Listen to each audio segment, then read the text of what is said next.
computer is an incredibly powerful means of creative expression. But for the most part, that expression is confined to the screens of our laptops and mobile phones.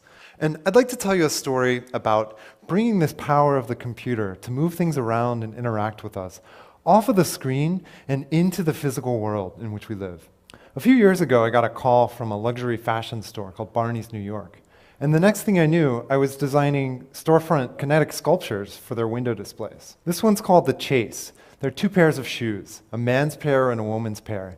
And they play out this slow, tense chase around the window, in which the man scoots up behind the woman and gets in her personal space, and then she moves away. Each of the shoes has magnets in it, and they're magnets underneath the table that move the shoes around. My friend Andy Cavatorta was building a robotic harp for Bjork's Biophilia tour, and I wound up building the electronics and motion control software to make the harps move and play music. The harp has 4 separate pendulums, and each pendulum has 11 strings, so the harp swings on its axis and also rotates in order to play different musical notes.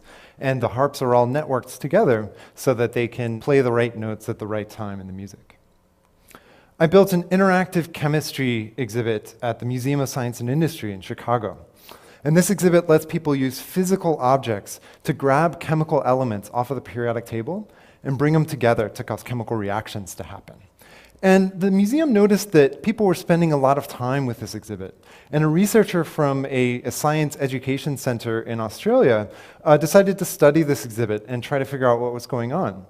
And she found that the physical objects that people were using were helping people understand how to use the exhibit, and were helping people learn in a social way. And when you think about it, this makes a lot of sense that using specialized physical objects would help people use an interface more easily. I mean, our hands and our minds are optimized to think about and interact with tangible objects. Think about which you find easier to use, a physical keyboard or an on-screen keyboard like on a phone. But the thing that struck me about all of these different projects is that they really had to be built from scratch, down to the level of the electronics and the printed circuit boards and all the mechanisms, all the way up to the software. I wanted to create something where we could move objects under computer control and create interactions around that idea without having to go through this process of building something from scratch every single time. So my first attempt at this was at the MIT Media Lab with Professor Hiroshi Ishii. And we built this array of 512 different electromagnets. And together, they were able to move objects around on top of their surface. But the problem with this was that these magnets cost over $10,000. Although each one was pretty small, altogether, they weighed so much that the table that they were on started to sag. So I wanted to build something where you could have this kind of interaction on any tabletop surface.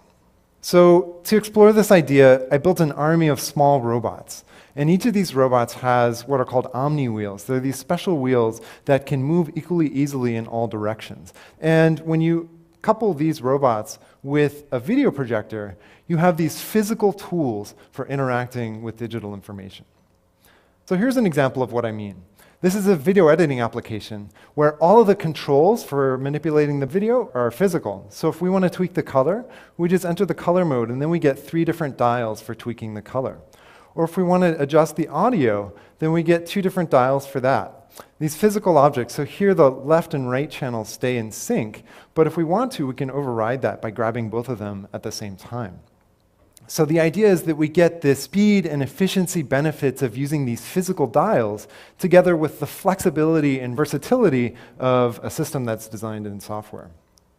And this is a mapping application for disaster response. So you have these physical objects that represent police, fire, and rescue, and a dispatcher can grab them and place them on the map to tell those units where to go. And then the position of the units on the map gets synced up with the position of those units in the real world. And this is a video chat application. It's amazing how much emotion you can convey with just a few simple movements of a physical object. With this interface, we open up a huge array of possibilities in between traditional board games and arcade games, where the physical possibilities of interaction make so many different styles of play possible. But one of the areas that I'm most excited about using this platform for is applying it to problems that are difficult for computers or people to solve alone. One example of those is protein folding. So here we have an interface where we have physical handles onto a protein, and we can grab those handles and try to move the protein and try to fold it in different ways. And if we move it in a way that doesn't really make sense with the underlying molecular simulation, we get this physical feedback where we can actually feel these physical handles pulling back against us. So feeling what's going on inside a molecular simulation is a whole different level of interaction. So we're just beginning to explore what's possible when we use software to control the movement of objects in our environment. Maybe this is the computer of the future. There's no touchscreen. There's no technology visible at all. But when we want to have a video chat or play a game or lay out the slides to our next TED Talk, the objects on the table come alive.